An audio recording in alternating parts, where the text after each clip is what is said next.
Okay, here's the progress so far. The door is on, the surfaces are on, and I've got the exterior of the cage built. I'm now going to make this area here the back area, but then to come and cover the exits around the back and some sort of cover there to a point, and then a ramp down there, and I'm pretty much done then at that point. I've got to work out some system to latch the door on as well, and then it's just putting a cover over this side. I'm thinking about using perspex now as opposed to chicken wire, only because I think it'll look a bit neater. And then I'm going to make little castle humps to go across here and around there to match with the castle wall effect that I've got going across the top. So this is where we're at now. I've got this piece drying and I've done the back piece as well, and I've just cut out this as my ramp. I'm going to use this piece initially because it's a bit I had lying around from a shelf that I was going to make before. This is a 4-inch wide piece of pine, and it's just over 2 foot long.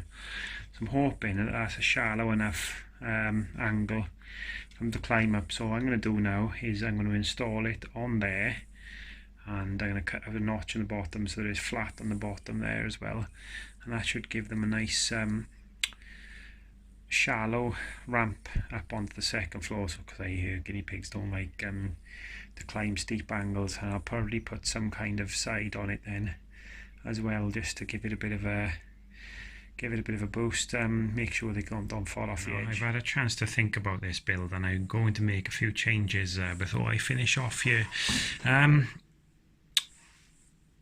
This level here, we've decided that perhaps that's not quite tall enough for guinea pigs, and we don't want to ever to be a risk of a guinea pig trying to clamber over the side here. So we're going to scrap these hardboard surfaces here, and I'm going to put the new surface in, which is going to bring it up a lot taller. And in addition to that, again, the same with this shelf here, I've decided to take this shelf back to about there now. So I'm going to lose those 2 brackets, reposition this one over to about there, and just sort of saw that shelf there, so that we're going to lose that portion of the shelf, but bring the guinea pig cage up taller, so that it's a bit safer for them and they don't ever come out. So I'm going to do that. I'll start this today.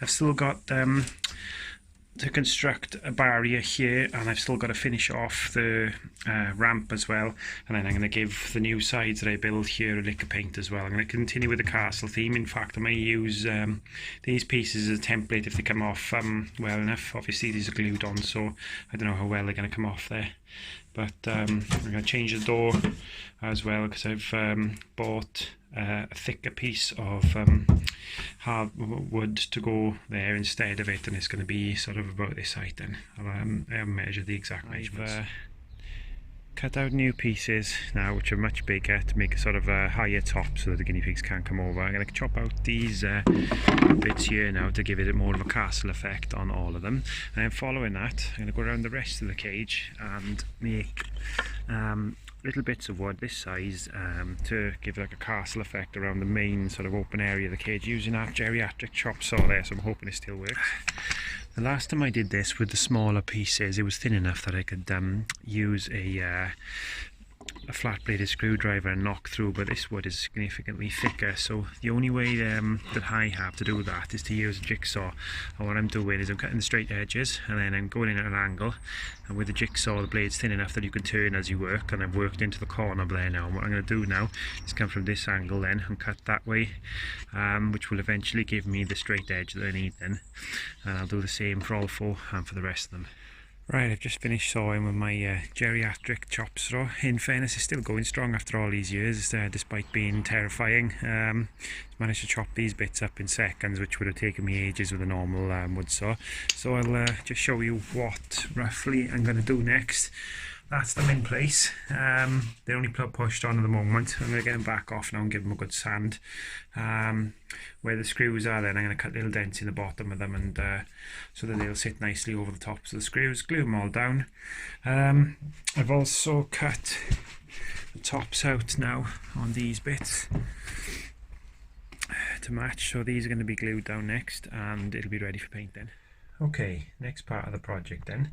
I'm going to re-attach the door today on here, the new door I've made out of this thicker hardboard, and I'm also going to look at making a hinge. Now what I'm going to do that, I'm going to take that line off the door, and as you can see there when I cut this originally it's wonky, so that's actually going to work in my favour. So when I put the door on then, there'll be a slight overlap on that piece of wood there will be showing, and the reason for that is to make a hinge. What I'm going to do is I'm going to cut the piece of wood down so that it's maybe just over 1/2 centimetre long. I'm going to embed this into it, and I'll screw, when I say that's about that sort of size, same size as my finger, I'll be able to screw through there into the door with one screw, which will create a rocker, and then I can put a screw into the piece of wood here, and you'll be able to use that as a hinge and to lock it in place to stop this door moving. Obviously it's secured on that side by 3 screws into the wood, so it should be stable enough to stop a small furry animal pushing through it. Right then, here we go, simple hinge, and this is finished now, so literally on and lock, and that's solid enough that it can't be pushed then from the outside. He says it gets pushed from the outside. Okay, I need to redesign this.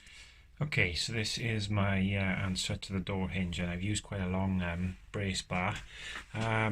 This door is now solid so that the animals can't push that through from the inside. It would take quite a lot of pressure, and what I've done is I've just put a screw into the door there, so this lifts up and down. I use a normal hook, and I've just put a thick nail through there, and it didn't work on its own because the hook could just push off. So what I've done is I've taken a hacksaw to this and cut off a sort of makeshift washer and stuck that on there so it's solid, and now the door literally just shuts and it was in place and it can't be pushed back out. So right, last piece is in place now and stapled on. I put these here now to stop it dropping down and impeding the door, and I've also, well, I'm in the middle of doing the ramp. I tried to create as low angle as possible because I know guinea pigs don't like to go up ramps. What I've done then under here is I've created a bracing point which I've screwed in using one of these because I haven't got space under there for my big drill to get into there. So there's just I've notched out under here enough space to put this brace, and this is secured to this bit and it's secured to that as well, so that's solid enough to take a guinea pig on there. I'm just going to put some kind of sides to this now because they don't have depth perception. I don't want them falling off, and then I'm probably going to cover it with this just to finish it off then. There we go, ramp sides are in place and they're glued and clamped together. I'm going to put another clamp there shortly now just to make sure the top end is done, but there we go, this bit is going to be left for a few hours to dry now.